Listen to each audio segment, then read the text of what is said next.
My first thought with Life is Strange was just how kind of lovingly crafted the world was. It just felt like it had a lot of care put into it. The one thing that I remember taking away was the people who worked on that game loved that game. You could tell.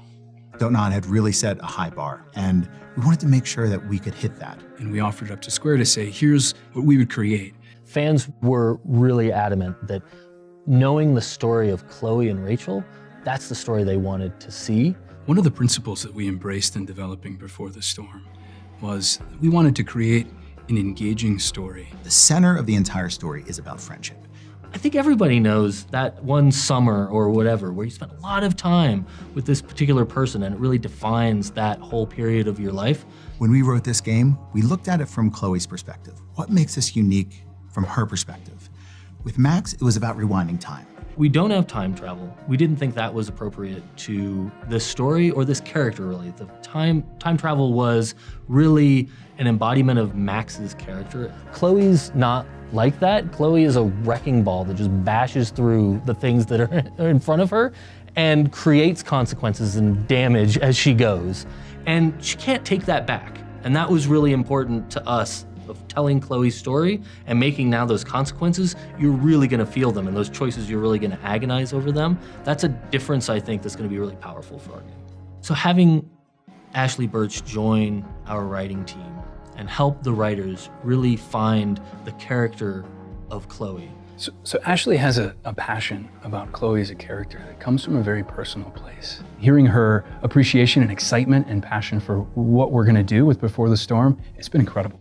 That's been a real bolster to our story and making sure it stays in continuity with the original game.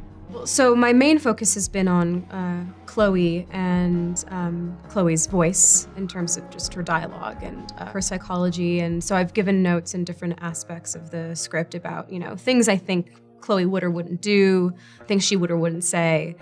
We're inviting the player in Before the Storm to step into her shoes at the age of 16. She's imprisoned in the grief that comes with losing a parent she loved very much.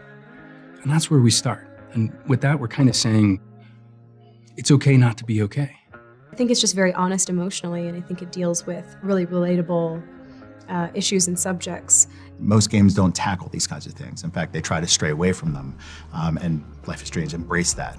It's a great responsibility. We're dealing with subjects of death and grief and loss and friendship and romance. And I mean, these are things that every single person who's ever lived has felt and felt deeply.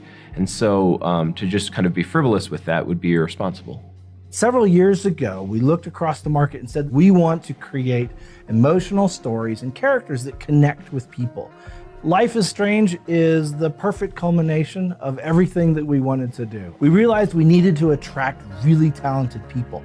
But once we had the really talented people, we needed to remove all the technical barriers that would get in their way. And so we needed to build a technical platform that would allow these creators the freedom to go create something amazing.